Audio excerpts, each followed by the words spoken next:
obrigado aí pela presença de vocês. Vai ser um prazer estar essa tarde com vocês. A gente vai ter uma palestra de mais ou menos 1 hora para a gente conversar sobre várias coisas. Já adiantando, o PBQPH 2021 mudou muito? Não mudou muito. Teve algumas mudanças, sobretudo uma mudança muito importante, e outras mudanças de aperfeiçoamento, e outras até texto, melhoria de texto, enfim. Eu separei algumas coisas que, da nossa visão aqui, foram mais importantes, e esse é o fruto da nossa conversa hoje, tá? Então, obrigado pela presença de todos vocês, espero contribuir bastante com essa busca de conhecimento que vocês estão tendo agora, para ver o que mudou, como fazer, como não fazer, enfim, espero ajudá-los muito nessa jornada, tá?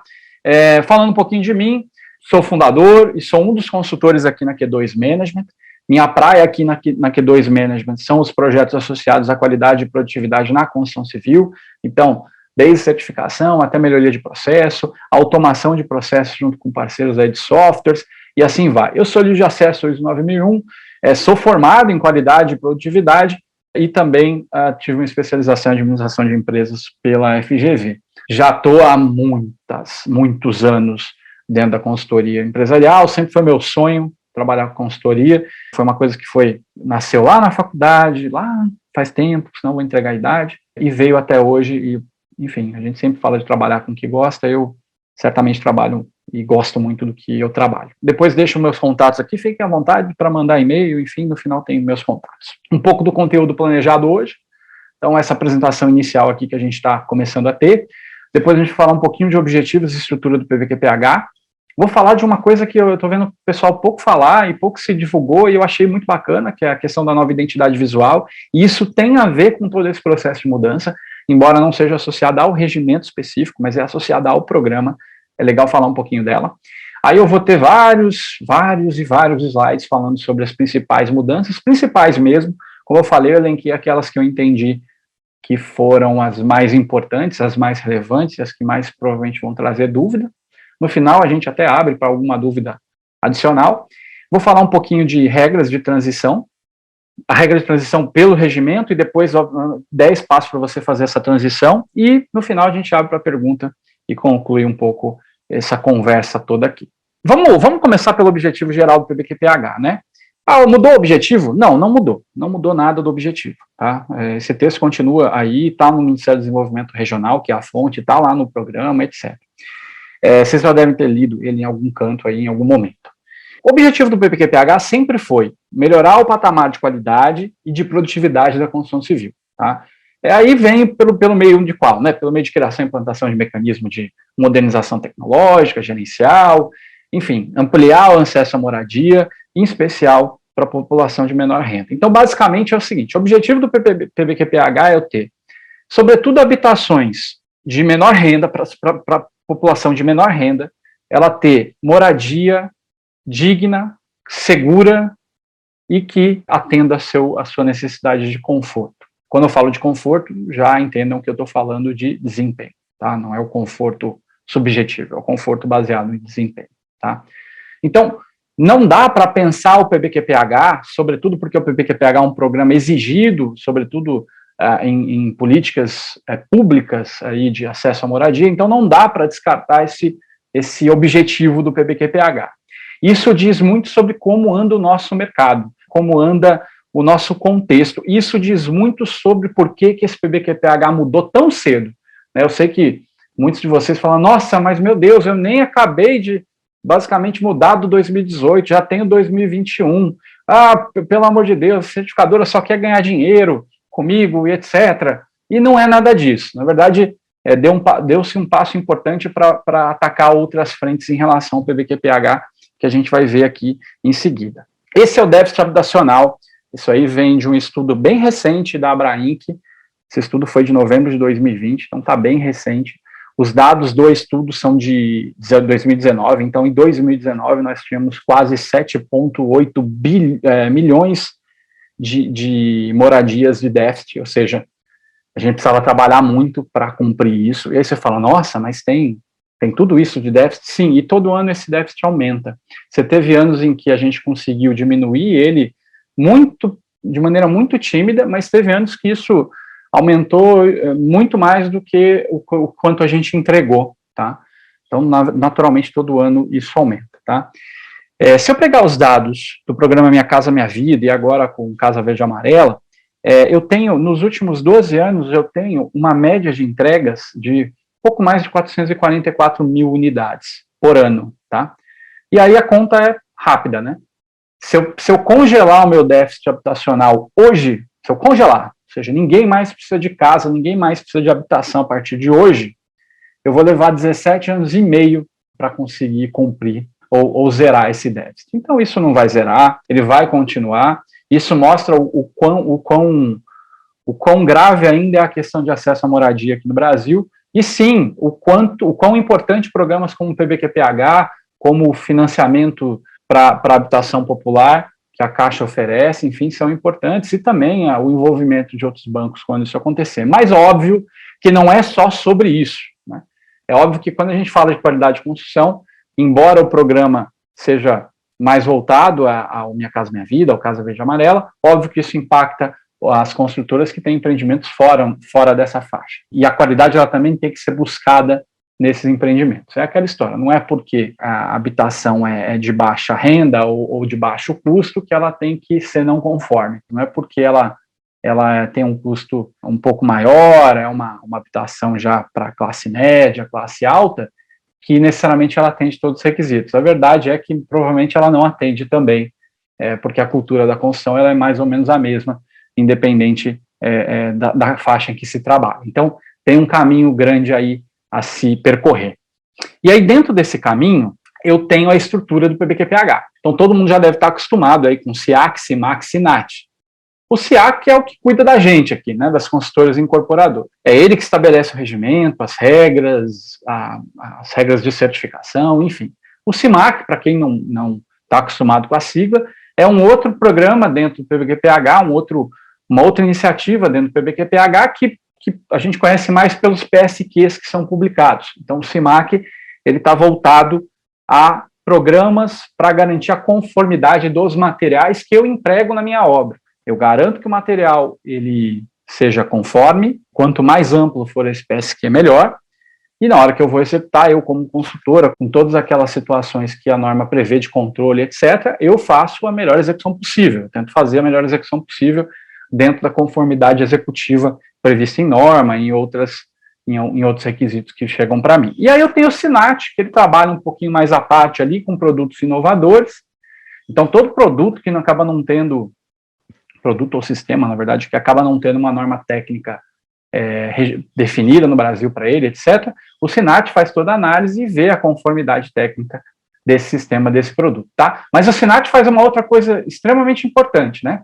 Uma, com relação aos produtos inovadores, eles soltam as DATECs, né, dizendo qual é a conformidade, qual é o desempenho, tal, que isso é extremamente importante, sobretudo para as empresas que trabalham, né, que formam que elaboram essas situações inovadoras, mas ele também é importante por uma outra coisa que a gente vai falar também, que é a FAD, que é a ficha de avaliação de desempenho. O SINAT é responsável por pegar sistemas convencionais que não tem nada de inovador, que já tem normalização técnica definida já há muitos anos, etc., pegar esse sistema convencional e testar esse sistema convencional, transformar isso numa FAD e falar, construtoras, projetistas, olha aqui, esse sistema, se fizer desse jeito, ele passa na norma de desempenho, tá? Então, é eles que são responsáveis por fazer isso. Então, eu tenho alguém que está olhando as construtoras, eu tenho alguém que está olhando os materiais, eu tenho alguém que está olhando todo esse processo de inovação e validação, vamos colocar assim. No entanto, tem gente faltando aí, né? Se você for pensar dentro da cadeia da construção civil, tem um elemento que está faltando aí, né? Que hoje a gente não está olhando muito para ele, que é projetos, escritórios de projeto. Para quem é meio da velha guarda do PBQPH, nem é tanto tempo assim, mas lá para 2009, eu cheguei a ter um regimento específico para escritórios de projeto. Lá tinha não era bem uma norma como a ISO 9000, mas tinha um conjunto de requisitos para escritório de projeto. Por algum motivo, aliás, por vários motivos, isso não vingou na época, e aí quando veio as novas revisões do PBQPH, eles excluíram esse regimento normativo. Mas sim, uma das intenções hoje é trabalhar para que melhore-se a qualidade de projetos. Hoje, projetos é um gargalo importante dentro da construção civil, mais do que vocês certamente já devem ter tido problema com a qualidade de projetistas, né? Não necessariamente os projetistas internos, porque esse acaba tendo processo, acaba determinando níveis de qualidade para entrega ali e tal, mas, sobretudo, com projetistas externos, que são contratados. E aí a qualidade com que chega isso é muito baixa também. Então, existe uma preocupação hoje já, dentro do comitê que avalia os regimentos, enfim, isso já de maneira declarada. A gente participou na semana passada da apresentação deles sobre isso, e isso declaradamente foi colocado. E aí entra o que vai conversar com a principal mudança desse ano, que é a questão dos laboratórios de controle tecnológico. Ou seja, eu venho lá e pensa sobre a questão da norma de desempenho, né? Então, eu tenho lá todo um trabalho para definir o projeto, depois executar corretamente, depois fazer o controle tecnológico corretamente, validar isso corretamente, e aí eu entrego na mão de um laboratório, e é ele que vai dizer se aquele desempenho foi atestado ou não. É muito importante o trabalho do laboratório de controle tecnológico, extremamente importante. E aí, não que a gente pense no pior, eu acho que a gente tem que sempre trabalhar certo para não ter problema. Hoje nem tanto, que ainda é pouco, mas daqui a pouco, quando você tiver uma situação em que haverá mais questionamentos sobre atendimento à norma de desempenho, sob o ponto de vista jurídico, né, de demandas jurídicas, eu ter um laboratório credenciado, avaliado, qualificado corretamente, que me apresente um relatório com informações suficientes, isso vai me dar respaldo e segurança, não só técnica, quanto jurídica. E até então existia pouca iniciativa sobre isso. Existia lá algumas menções de você buscar um certificado, quando possível, um laboratório acreditado, enfim, mas isso é uma dificuldade. A gente vai ver ao longo do caminho aí que essa é uma baita de uma dificuldade, não é pequena essa dificuldade. Eu vou dar os números de quantidade de laboratórios acreditados aqui no Brasil ao longo da conversa. Então, o que aconteceu? Vou até avançar aqui o slide para mostrar qual que é esse grupo. Esse grupo que faz o trabalho é esse GT-SEAC. Ele não existia. Ele, durante muito tempo, ficou meio que inativo, tá? Junto com o CETEC ali, que é uma comissão técnica geral ali da coisa, né? Mas, de maneira geral, é esse grupo de trabalho que a gente chama de GT-SEAC, que é citado hoje na norma, que está trabalhando para que exista essa evolução. Ou seja, para que a construtora não fique só com o ônus de tudo, né? Então o laboratório testou errado, a culpa é da construtora. O fabricante do material fez errado, só porque a construtora não pediu um laudo, é culpa da construtora. Hoje tudo é culpa da construtora. E não pode ser assim. Precisa existir equilíbrio nas relações comerciais, do cliente com a construtora, da construtora com os fabricantes de materiais, da construtora com os projetistas, da construtora com os laboratórios, e assim vai, tá? Então, esse GT-SEAC, dois principais objetivos dele é zelar pelo funcionamento do programa e fazer com que ele progrida, evolua ao longo do tempo. Tem outras responsabilidades dele também, que você vai ver lá no regimento. Zelar pela evolução do programa, propor regimentos específicos, sugerir alterações dos regimentos, propor referenciais normativos, sugerir requisitos complementares, enfim, todos esses, alguns meio que se explicam, né? Mas eu queria citar dois aqui, né? Que é a questão de propor regimentos específicos e sugerir alteração dos regimentos. É sobre isso que aconteceu a nova revisão do PBQPH 2021.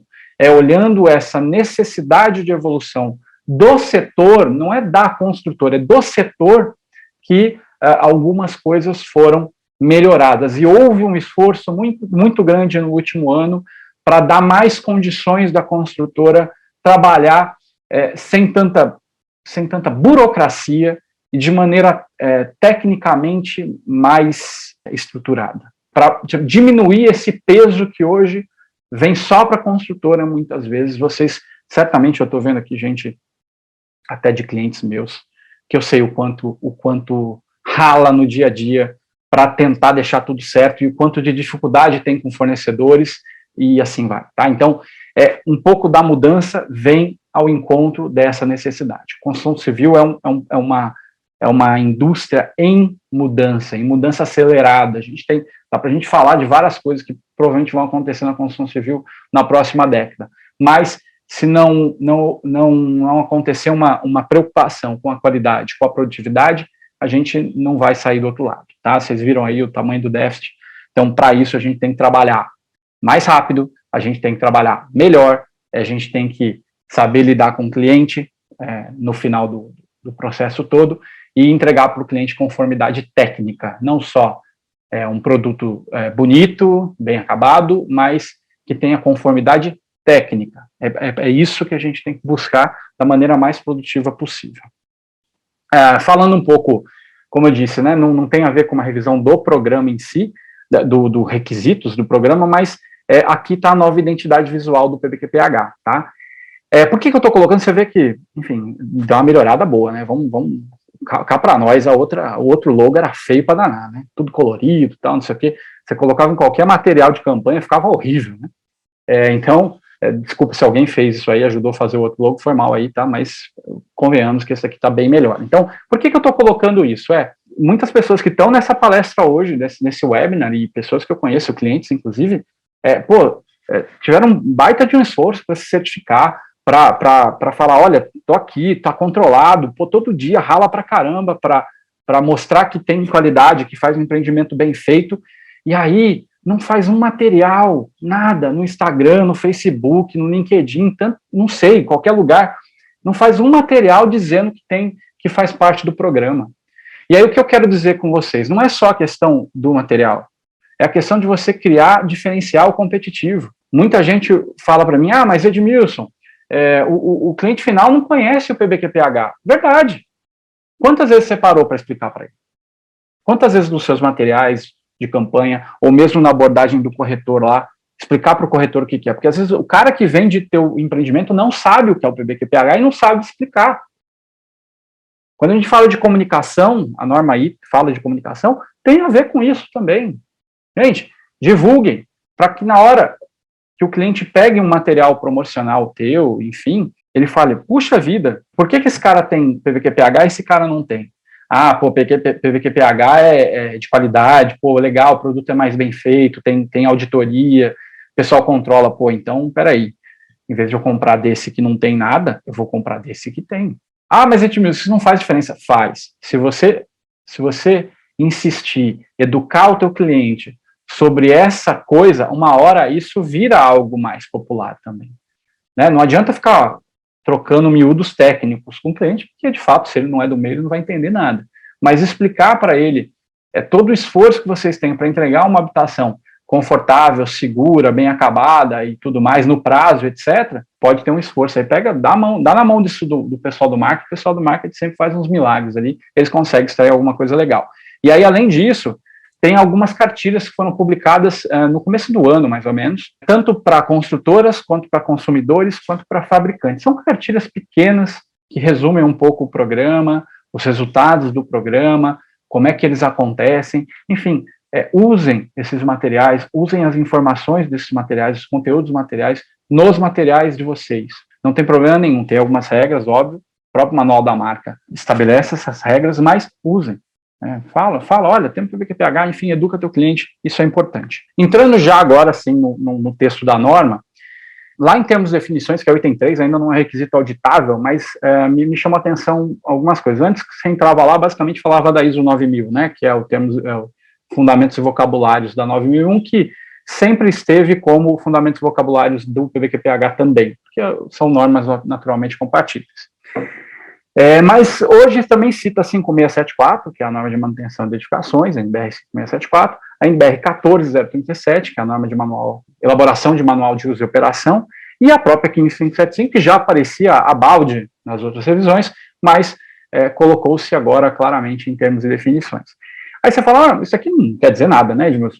Quer dizer algumas coisas. O que acontece? Na hora que você está lendo o texto da norma, o texto do requisito, é normal que às vezes surjam algumas dúvidas. Quando uma norma fala, gente, eu tenho aqui algumas normas que me servem como fundamentos e vocabulário, ela está dizendo o seguinte, na dúvida de um termo ou de como um requisito deve ser interpretado, procura esses termos, né, de questão do que é uma manutenção qualificada, um profissional qualificado, que por exemplo, 5674 tem isso, etc.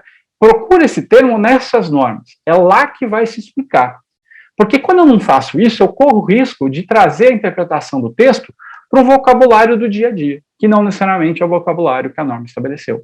É por isso que normas estabelecem vocabulários dela, para dizer o seguinte, olha, na vida normal, tal palavra pode significar N coisas, mas para mim, nesta norma, ela significa isso. Então, por que a importância dessas normas terem aparecido nos termos e definições? Porque elas dão mais embasamento nas interpretações e nas condições pelas quais a tratativa do requisito ou o exercício do requisito dentro do sistema de gestão da qualidade precisa acontecer. Coloquei aí uma mudança até simples, que não tem a ver com o requisito diretamente, né, não é auditável, o item 3, que é dentro do contexto faz diferença, né? Outra coisa, isso eu já vi o pessoal dando uma debatida boa por aí, inclusive com o grupo técnico lá do GPCA, que isso apareceu, né? Que é a questão da compatibilidade entre o SIAC e a ISO 9001 versão 2000. Quando eu li a primeira vez, eu percebi alguma diferença, mas eu acabei falando, depois eu vejo isso com mais calma, né? E de fato eu abri a ISO 9001 para ver se tinha. E de fato, nesses 4 requisitos que estão aparecendo aí, de fato tem supressão de texto, né? Então, tem itens que não aparecem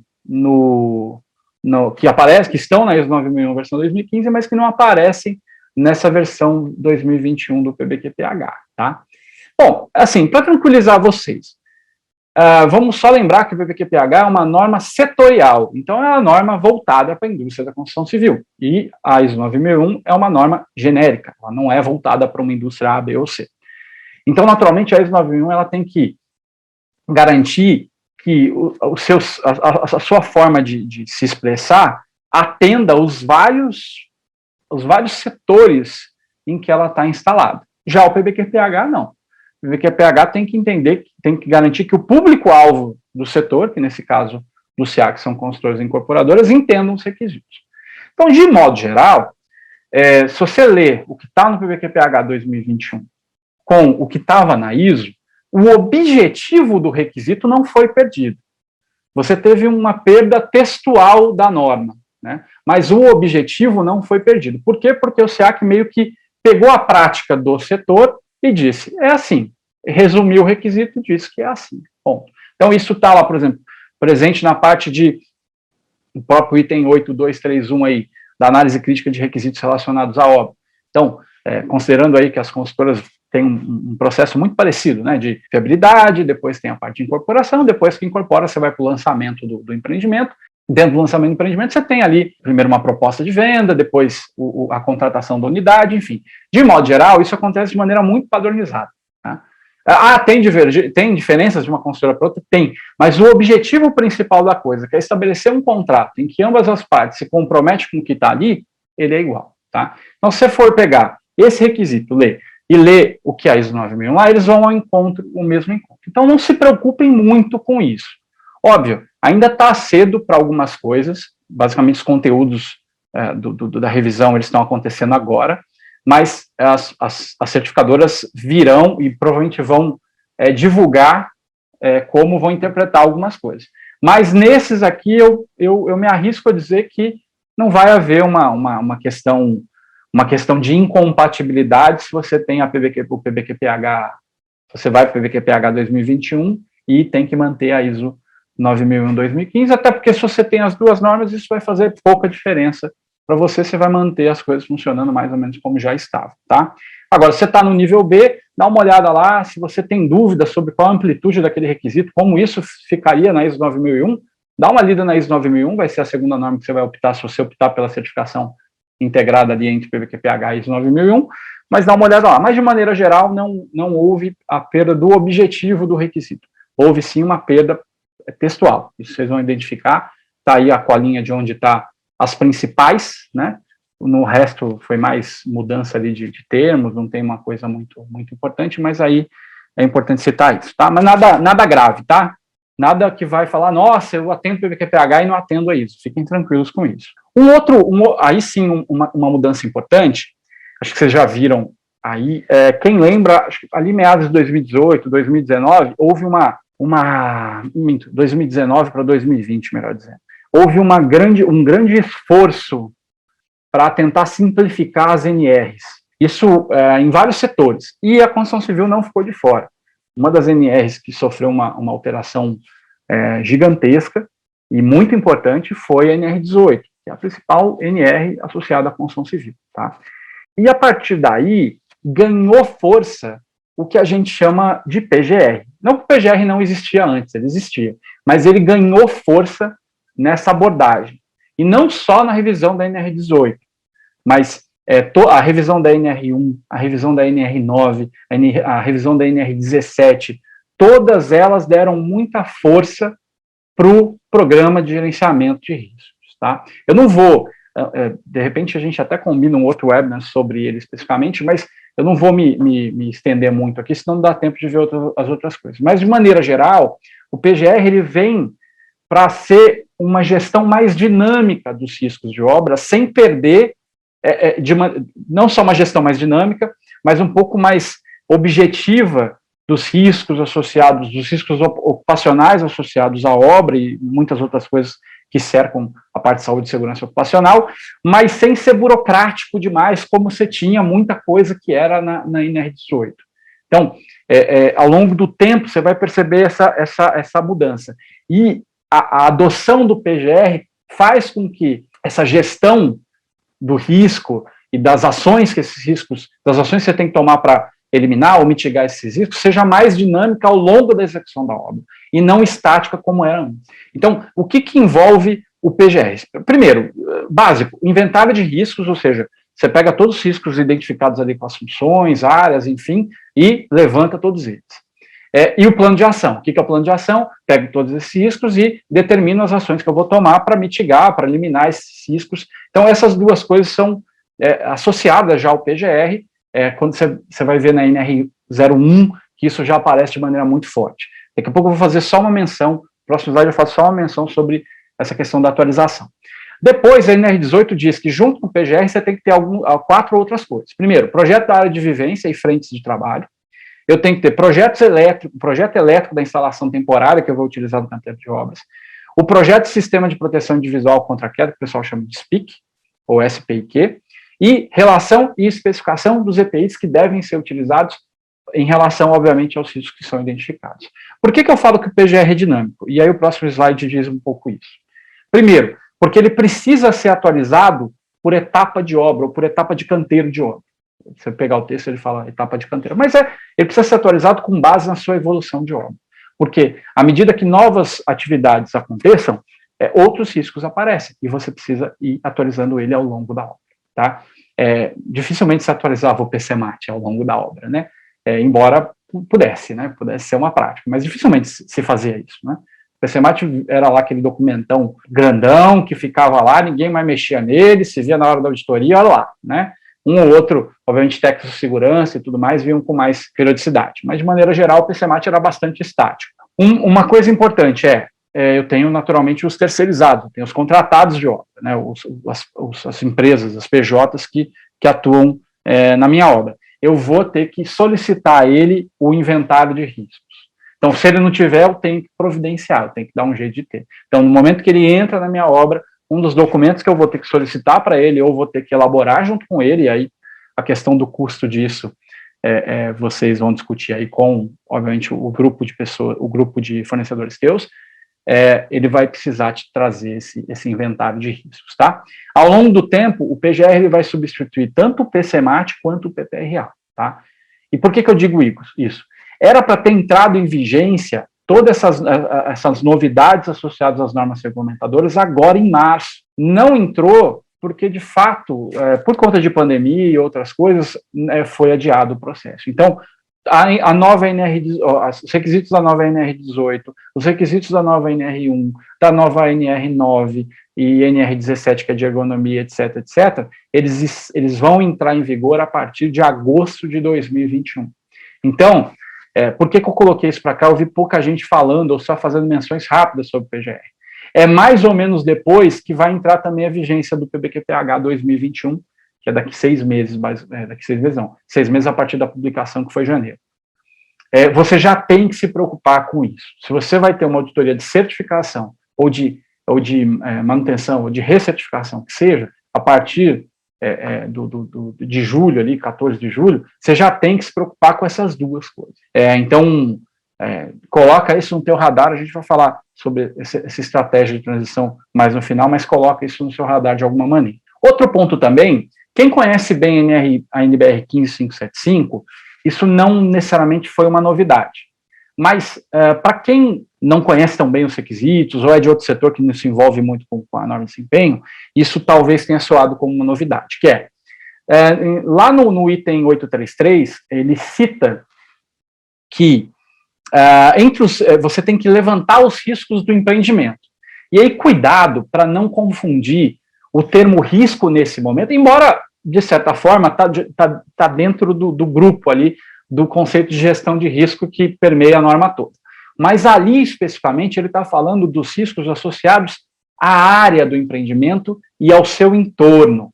Aqui eu copiei e colei uma parte só. Você tem na norma de desempenho, você tem essa sugestão naquele manual do CEBIC famoso lá da norma de desempenho, você tem um formulário bem grande ali de riscos que você pode identificar. Não é todos os riscos que você vai ter muito da área que você vai atuar, mas tem inclusive ruído de avião, né, de tráfego aéreo, enfim, se você não mora perto de aeroporto, se você não tem empreendimento perto de aeroporto, você não tem que se preocupar com isso, né? Mas, enfim, é um modelo que se tem ali no material e que vai listando várias coisas, né? Aqui você pode ver enchente, erosão, deslamento, solo colapsível, enfim. Então, de quem é a responsabilidade de fazer esse levantamento de risco? Da incorporadora, tá? Dentro da divisão de responsabilidades que a norma de desempenho prevê, a responsabilidade de fazer esse levantamento de riscos é da incorporadora. Se a tua empresa é uma incorporadora e construtora, tá tudo junto no mesmo balaio aí, né? Não tem diferença. Então, é da incorporadora, tá? Então, o que ela faz? Ela vai lá, ela identifica o risco. Edmilson, mas eu identifico todos de uma vez? Não. Não, porque não dá. Você vai identificar esse risco ao longo do processo de viabilidade, tá? Você não vai fazer um estudo de solo na primeira visita que o teu diretor ou que quem é responsável por isso faz na área. Geralmente você vai sondar outras coisas na área, você pode perguntar para a vizinhança sobre enchente, você vai sondar, vai puxar informações da prefeitura ali pela matrícula da área, enfim. E aí, à medida que vai se viabilizando a área, outros estudos acontecem, outras análises acontecem. Então, certamente, esse é um documento que ele fica vivo durante algum tempo. Ele é um registro, é gerado um registro dele, basicamente, e ele fica vivo ao longo de toda essa etapa. E para que ele serve? Ele serve basicamente para falar o seguinte: olha, o projetista, seguinte, está aqui o PDE que eu elaborei para você, com os requisitos mínimo, intermediário ou superior, vai depender, a incorporadora que define qual que é o nível de desempenho que o empreendimento vai ter que atender, está aqui o PDE, e aí está aqui tudo que eu identifiquei lá na área do empreendimento. Então, eu identifiquei que tem uma avenida extremamente movimentada na frente do empreendimento. Então, olha, meu PDE aqui é mínimo, então você sabe que o desempenho acústico aqui da parede externa ele tem que alcançar o mínimo, pelo menos o mínimo. Mas, olha, essa avenida aqui, ela gera aqui, sei lá, 90 decibéis de ruído durante o dia, um pouco menos à noite, sei lá. Então, eu agrupo essas duas coisas e dou na mão do meu projetista e falo, amigo, é com você a bola agora. E o projetista, naturalmente, tem que levantar informações e projetar e estabelecer soluções por o atendimento do nível estabelecido pela incorporadora de desempenho, considerando esses riscos associados à área e ao entorno, tá? Então, isso aqui está aqui, depois desse vídeo certamente vai estar no nosso canal no YouTube, lá eu coloco o link desse arquivo para vocês baixarem, tá? Não vai estar imediatamente lá, mas daqui a alguns dias já está por lá, tá? Então, os riscos do empreendimento são importantes. E por que eu cito isso? Porque eu percebo até na abordagem de alguns auditores externos, eles não questionando isso. E isso é um dado de entrada importante para a concepção de desempenho da edificação. Se eu não identifico os riscos, eu tendo a não, lá na frente, esquecer de alguma coisa. É importante citar isso e levantar o máximo possível, tá? E aí eu vou aproveitar e falar da FAD. Não da FAD, tudo que eu falar da FAD vale para a LATEC. Aqui eu quero falar da FAD, porque a grande maioria das empresas usa sistemas convencionais. É o seguinte, se eu pegar o texto, do PVQ-PH 2020, ele dá mais importância para a FAD. E o que eu vou reforçar isso. Gente, usa a bendita da FAD. A FAD é um dado de entrada para projeto, mas ela também pode ser um dado de saída de projeto. Às vezes eu estou vendo o pessoal com sistemas construtivos já padronizados, estabelecidos, quebrando a cabeça, chorando porque tem que fazer 1 milhão de ensaios para validar o sistema, e aí tem uma FAD, se não completa, mas que demonstra o desempenho daquele sistema que a pessoa usa, prontinha lá no site. O site que eu digo é CT Desempenho HIS, mas todas as FADs hoje estão também no site do PVQ-PH, lá na parte de downloads. Hoje tem mais ou menos 46 FADs, tá? Eu até puxei essa recentemente, mais ou menos 46 FADs.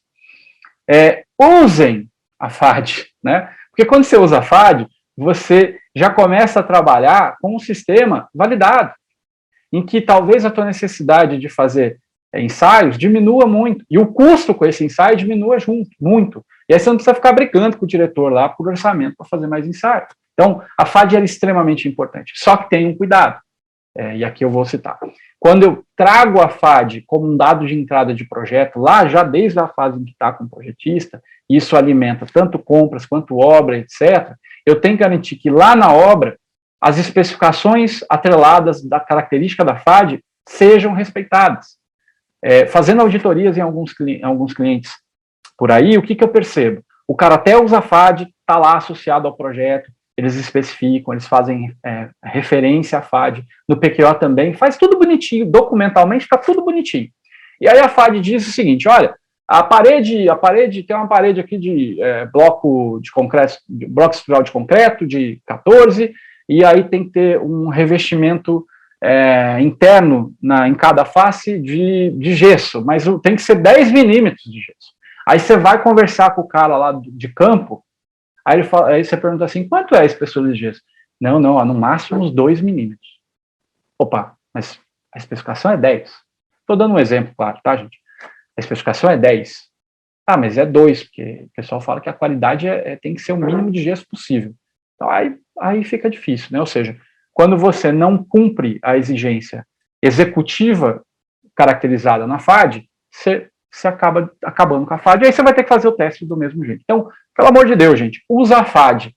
Ela vai encurtar o caminho, ela vai deixar o seu caminho mais barato em relação a vários testes que você hoje, às vezes, até faz sem saber que existe uma FAD validando, e existe um trabalho gigantesco do SINAT para validar outros sistemas convencionais. A ideia é que a construtora, de fato, não tenha dificuldade de atender a norma de desempenho, ou faça esforços pontuais em relação à norma de desempenho, porque grande parte do sistema dela já está validado pelas FADs, e as FADs, lembrando que são feitas por laboratórios acreditados, associados aí à CETEC, agora a GT-SIAC, enfim, na verdade, GT-SINAC, tem um grupo de trabalho na SINAT também.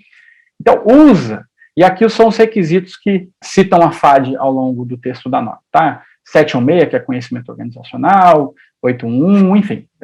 Aqui, todos esses requisitos citam a FAD e a DATEC. Tudo que eu falei para FAD serve para a DATEC, porque a maioria das empresas não usam sistemas inovadores, pelo menos não as que a gente tem mais contato por aqui. Saindo disso, vamos para onde o pessoal ficou meio preocupado, né? Que é a qualificação de laboratórios de controle tecnológico. Vamos resumir um pouco. Então, eu tenho algumas situações em que eu posso qualificar o meu laboratório.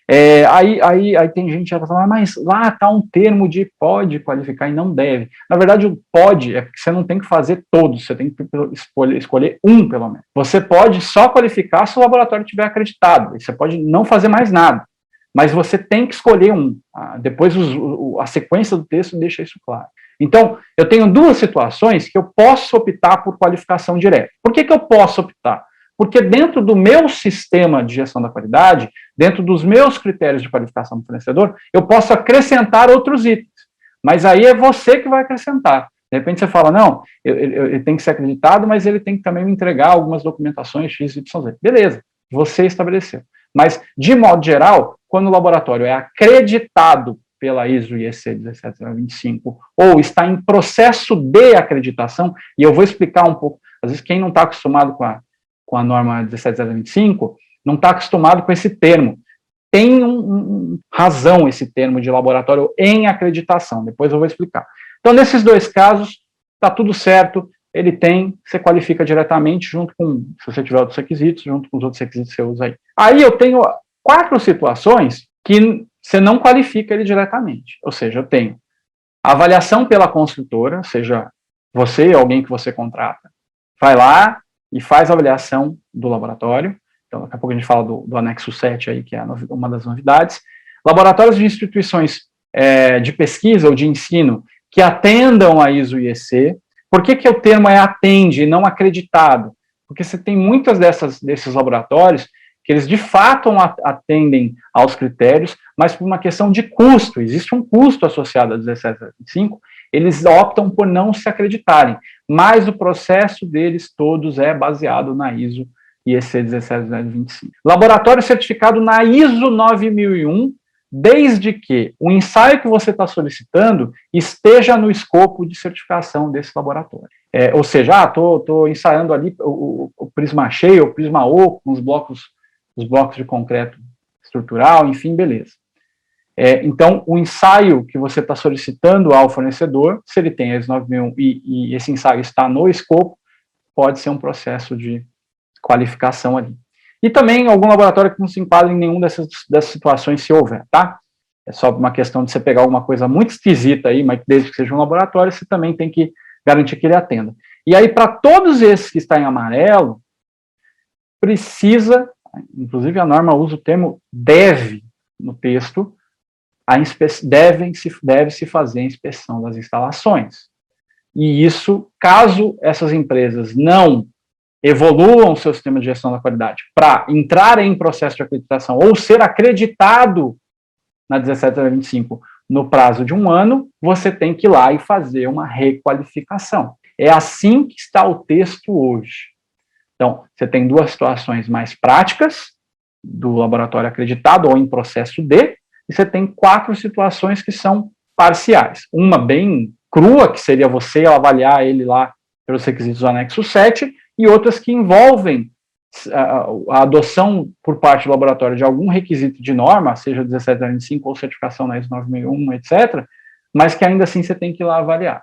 A diferença dessa avaliação lá é muito do que ele vai te entregar. Então, naturalmente, se você vai num laboratório fazer a inspeção, seguindo lá os requisitos que tem que seguir, a avaliação ali de competência, de equipamentos, enfim, tudo que o requisito está falando hoje, e ele já adota como prática a ISO, os requisitos da ISO IEC 17025, mas não é certificado, óbvio que sua vida vai ser mais fácil, porque ele basicamente vai entregar tudo que você precisa.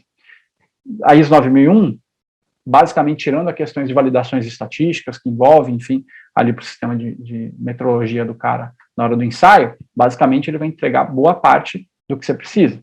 Você vai ter que pedir só algumas coisas adicionais. Então, facilita.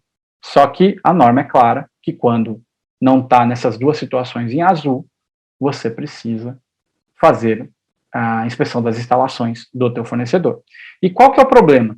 Hoje, no Brasil, tem um site lá do Inmetro que você filtra os laboratórios acreditados por área de atuação. Então, se você faz um filtro da 17025, na área de atuação de construção civil no Brasil, hoje tem 55 laboratórios acreditados. E a estrondosa maioria está em São Paulo. Então, de 55, 35 estão em São Paulo. Você pegar esse mapinha aí, ó, todos os estados em branco não tem nenhum laboratório acreditado atualmente. Nenhum. Mato Grosso, Tocantins, Goiás, não tem nenhum laboratório acreditado.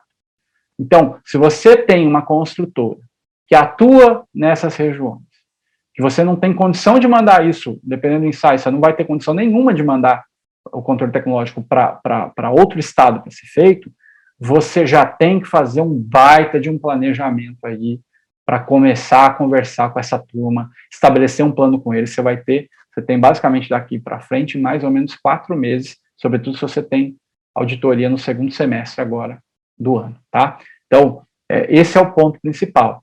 Ah, mas Edmil, você não acha que o pessoal do SIAC exagerou, pô, só tem 55 laboratórios?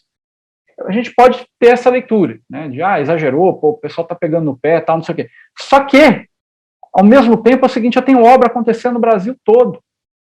Como é que empresas que atuam, por exemplo, na Bahia, que também não tem, como é que empresas que atuam lá fazem controle tecnológico hoje? Qual a segurança técnica, jurídica que esses caras têm? Quando eu falei lá no começo de que o contexto de toda essa mudança é forçar um pouco a melhoria, melhorar um pouco mais essa cadeia de serviços da construção civil, é por isso. A gente não pode ter só 55. Se eu for jogar um filtro de todos os laboratórios, independente do setor em que atua no Inmetro, com exceção de laboratórios de análises clínicas, né, que aí é uma outra história, mas só filtrando 17,05, se eu for fazer um filtro, a construção civil tem mais ou menos 5% só dos laboratórios acreditados. Outros setores têm muito mais. Então, a gente precisa, sim, ampliar isso. E vai ser mais um desafio para todo mundo, para os consultores, para os construtores, para os fornecedores de serviços laboratoriais de controle tecnológico, para certificadoras, vai ser uma dificuldade para todo mundo. Tá? Mas só que a gente precisa chegar do outro lado, não pode continuar dessa maneira. O perfil da produção industrial na construção civil é um perfil muito distribuído. A indústria da construção civil, a atividade da construção civil acontece localmente. Olha aí a quantidade de estados que hoje não tem um laboratório para... E eu nem estou falando dos testes, tá? Eu nem entrei em detalhe de teste, porque não necessariamente todos fazem todos os testes, tá? Então, nem vou entrar nesse detalhe, só estou citando numericamente mesmo o quanto se tem. Só fazer um adendo, porque quando se fala assim, processo de acreditação, parece que o cara vai poder te mandar um e-mail e falar assim, oi, construtor, então, eu sou laboratório de controle tecnológico aqui, sim, a gente está, viu, fica tranquilo, né? E vai mandar um e-mail atenciosamente e acabou. Não. Processo de acreditação de um laboratório, ele tem etapas muito claras. Primeiro, eu tenho que solicitar a acreditação, solicitação da acreditação. Tudo isso acontece por um sistema chamado orquestra do próprio Inmetro. E tudo isso gera evidência, tá? Então, quando você dá a entrada no processo, você paga lá algumas taxas, etc., e é gerado evidência de que você deu entrada. E ele acontece em algumas fases. Então, você tem, vou falar rapidinho delas, mas solicitação da acreditação, que é quando você entra com a solicitação, depois o Inmetro faz essa análise da solicitação, vai para a preparação da avaliação, ele ainda não te auditou efetivamente, ele vai preparar essa avaliação. O que envolve essa preparação? Ele forma uma equipe que vai te avaliar e ele faz primeiro a análise documental. Você tem que mandar para ele uma série de documentos que a norma 17.025 pede, e ele faz essa análise documental. Caso ele identifique problemas, desvios nessa análise documental, ele solicita a correção. De maneira geral, se tiver alguma coisa grave, você corrige. Se for uma coisa mais simples, você vai para a avaliação. E aí, depois da avaliação, vai para a decisão da acreditação. E depois disso, vai para a formalização. E é a partir daí que você aparece lá. Você de fato pode citar que está acreditado. Então, existe um tempo que vai decorrer de tudo isso. Então, quando a gente fala de empresas no processo de acreditação, ela precisa estar em uma destas fases, de maneira evidenciável. Não é só falar, tô lá, né? Não, ele precisa evidenciar que, de fato, junto com o Inmetro ali, com as evidências cabíveis que o próprio sistema acaba apresentando para a gente, tá? Aqui o anexo 7, está ali no final do regimento normativo, então ele vai discutir requisitos de confidencialidade, organização, sistema de gestão, parte de pessoal, acomodações e condições ambientais, equipamentos e materiais de referência, rastreabilidade da medição e calibração, a calibração e a definição dos métodos de ensaio, manuseio de itens, enfim, esses 12 requisitos, tá? Até agora ninguém criou checklist disso, não tem nada disso, tá? Mas se você jogar lá checklist, isso na internet, checklist ISO 17025, você vai já encontrar algumas coisas, e eu não tenho dúvida, provavelmente a gente deve fazer alguma coisa assim também, não tenho dúvida que vão estabelecer alguns checklists associados ao anexo 7, tá, de avaliação de laboratório. Avançando quem que pode fazer essa avaliação? Você pode fazer essa avaliação com a equipe interna, ou seja, você pode ter uma pessoa interna, ou você pode contratar. Por exemplo, a Q2, ela vai, acho que mais um mês aí a gente formata melhor a forma de trabalho, mas a Q2 ela vai oferecer esse serviço. Ou seja, se você é uma construtora, você não tem experiência na avaliação de laboratórios de controle tecnológico. Então, você pode contratar a empresa tipo Q2, que vai lá, faz o relatório, avalia e te devolve esse relatório, como se fosse uma auditoria, tá? Uma auditoria interna. Na verdade, é uma auditoria, é uma espécie de uma auditoria, tá? Então, a gente faz isso por vocês. A única questão é, para fazer isso, se você for fazer com o pessoal interno ou contratado, precisa existir evidência de 16 horas no mínimo de ISO, de treinamento na ISO IEC 17025, e a pessoa tem que ter tido alguma experiência em algum momento na atividade de avaliação ou gestão de laboratórios, tá? Só uma dúvida aqui, que é bem comum. Mas laboratório de calibração de equipamento também precisa? Não, a norma é clara sobre laboratórios de controle tecnológico. A qualificação de laboratórios de calibração, ela vai se dar da maneira que você está fazendo hoje já, ou você vai criar algum critério. Mas eu posso falar que não, eu quero um laboratório que tenha 17025, pode, aí é uma questão tua, tá? Mas não, os requisitos de laboratório de controle tecnológico citados hoje pela norma não abrangem os laboratórios de calibração utilizados por vocês para calibrar trena, calibrar esquadro, nível laser, enfim, o que vocês calibram por aí. Só deixando claro isso, tá bom?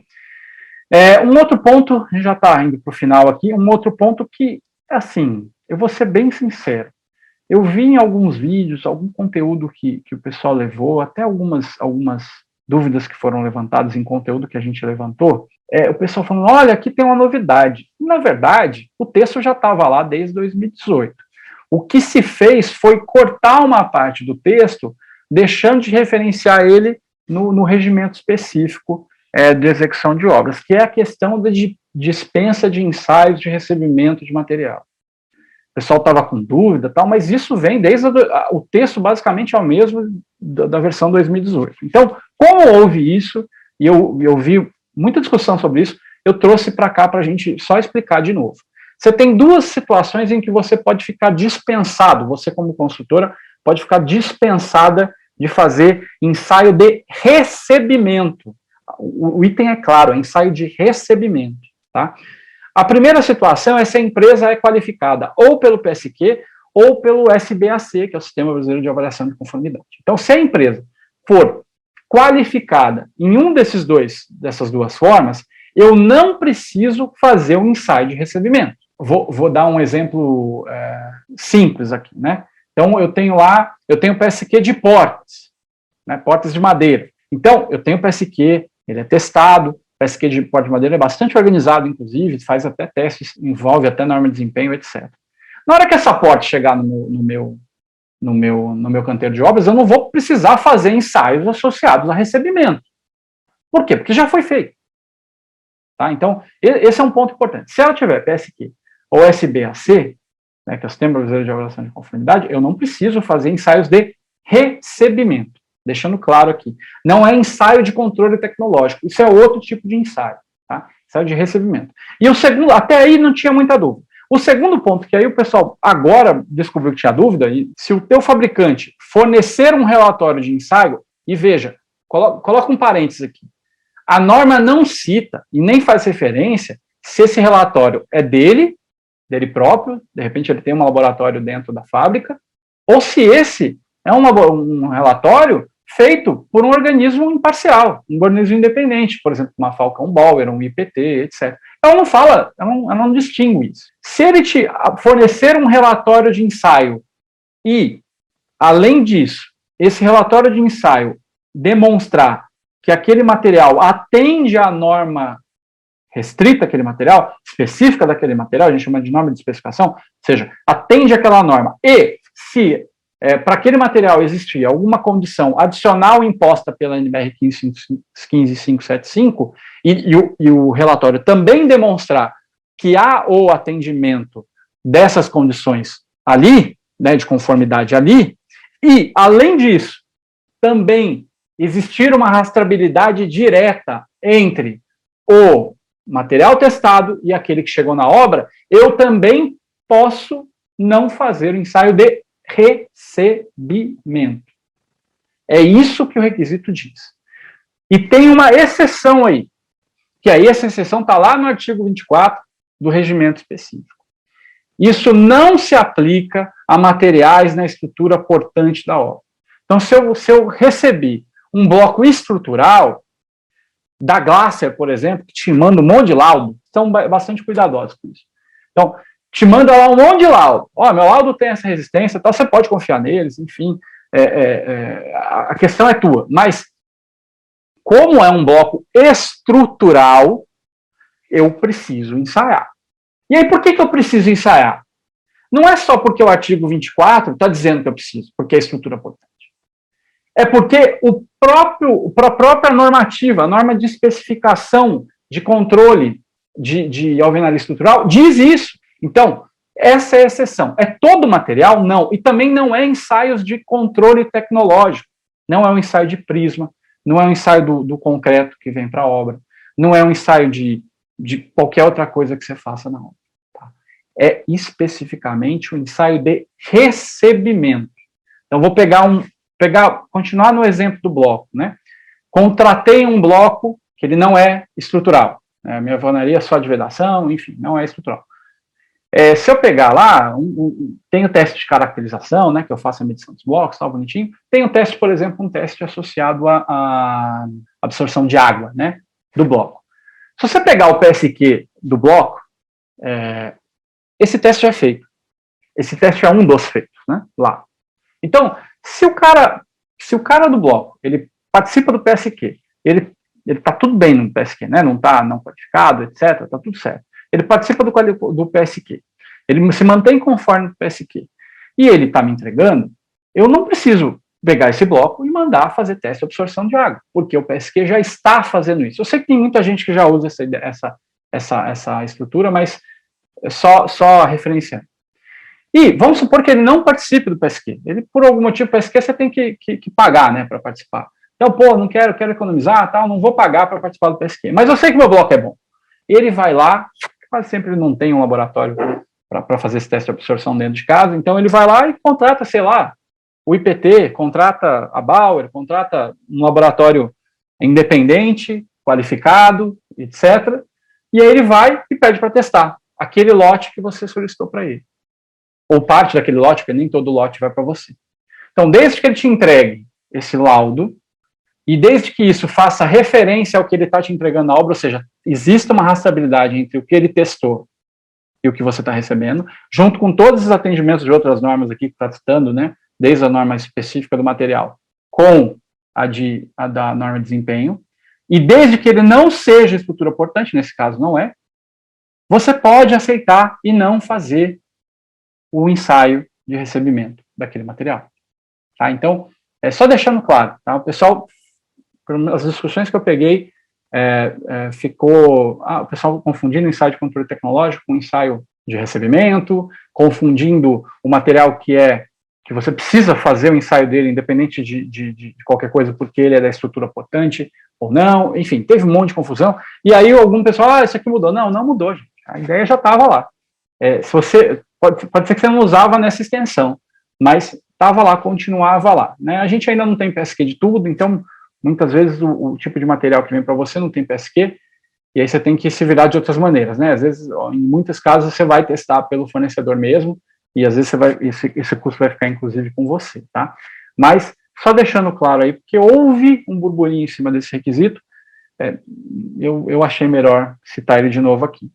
Regras de transição. Então, vai ser uma regra um pouquinho mais curta do que da outra vez, porque as mudanças são menos drásticas. Então, do dia 14 de 1 de janeiro, que foi quando foi publicada, então, mas vai ter 180 dias a partir disso, então lá para 13, 14 de julho, está valendo. Tá? Então, se você tiver uma certificação a partir dessa data, uma recertificação a partir dessa data, uma auditoria de supervisão a partir dessa data, você já vai ser obrigado a fazer essa transição, tá? Deixa eu só lembrar uma coisa, geralmente, o regimento estabelece um período maior de transição, e a certificadora, até para dar tempo de passar o teu processo ainda do PBQPH 2018, pelo processo, né, de validação de certificado, etc., ela estabelece um prazo um pouquinho menor, tá? Às vezes de um mês, ou seja, você talvez não tenha, e aí cada um tem uma certificadora, naturalmente, consulte a sua certificadora. Talvez você não tenha esse período cheio, tá? Talvez você vai ter esse período menos o prazo que a sua certificadora vai te dar. Então, atente-se a isso. Ah, mas Edmilson, eu acabei de ser certificado, eu acabei de passar por auditoria de supervisão agora, dia 1º de março. Ok, seu certificado vale por um ano, tá? Então, até o fim do período dessa transição, qualquer certificado que ficar antes do término desse período vai ter a validade de um ano, 365 dias, respeitado, tá? Então, se você está tendo auditoria hoje, que ainda está na fase de transição, você só vai ter que cumprir esses requisitos a partir do ano que vem, tá? Se a tua auditoria é semestral, aí, enfim, algumas pessoas algumas empresas adotam auditorias semestrais ali com a coisa, e tem que avaliar com a certificadora como isso vai ser feito, como vai ser feita essa transição, tá bom? Então, a partir do fim desses 180 dias, você já tem que estar adequado. Então, por isso, corra. Parece que é coisa boba, mas, sobretudo, essa parte de laboratório de controle tecnológico, se você tem que fazer a visita de 2, 3 aí, os caras nem estão na tua cidade, não vai ser tão rápido. Então, corra para deixar isso tudo certinho, para você não ter problema, tá? Aqui, 10 passos da transição, esse é um slide que até tinha em outras versões, a gente sempre mantém aí. Eu quero só deixar claro o seguinte. Primeiro, definir a equipe que vai fazer isso, tá? Então, envolve as equipes, de repente, por ser uma análise de laboratório, uma análise um pouco mais técnica, em alguns casos, se tiver que avaliar, envolver sua engenharia, envolva, enfim, tá? Capacitar esse pessoal nesses requisitos novos, tá, do PBQPH, é importante. Realizar o diagnóstico dos processos que vão ser mais afetados. Se eu for sugerir a vocês, onde eu acho que tem mais afetação? Obviamente, a parte de qualificação de fornecedores, por conta do laboratório, e eu daria um pouco mais de atenção para a parte de segurança do trabalho por conta do PGR, para ver como é que está o meu fornecedor, o quanto isso vai encarecer também, pode encarecer, enfim, uma série de coisas. E aí, obviamente, cada consultora sabe onde o calo aperta. Então, olha ali o conjunto de mudanças e vê onde e fique mais crítico ali, dá mais atenção para isso, tá? Defina um plano de ação e manda bala nesse plano de ação, né, para corrigir, vai acompanhando esse processo, não é para ser não deveria ser um processo longo, esse processo deveria ser razoavelmente rápido, mas acompanha isso dentro do seu prazo, dentro do seu cronograma de evolução aí, planeja a auditoria interna, e realiza naturalmente a auditoria interna, toma ação para corrigir tudo certinho, corrige ali as não conformidades, algumas, dependendo, podem demorar um pouquinho mais, um pouquinho menos, mas dá atenção para essa correção acontecer dentro de um prazo adequado, acompanha isso de maneira ativa, tá? Aí vai atrás da sua certificadora, se você é a primeira vez que está fazendo, naturalmente contrata uma, se você já tem uma certificadora, comunica a ela que você quer fazer a transição, e aí realiza a certificação, se por acaso tiver alguma não conformidade, corrige ela, faz o plano de ação, manda para a certificadora e, enfim, depois que ela confirmar a tua certificação, corre para o abraço, comemora e é isso aí, tá? Então, basicamente, aqui passei rapidinho para não tomar muito tempo, mas são alguns passos aí que você pode usar para planejar. Aqui meus dados, Edmilson Antônio, meu e-mail, meu celular, que é o WhatsApp também, tanto no LinkedIn, quanto no Instagram, quanto no Facebook, é só procurar por Edmilson Antônio, você me acha lá, ou procura por Q2 você também me acha lá. Gente, brigadão, fiquem com Deus aí e até a próxima. Valeu!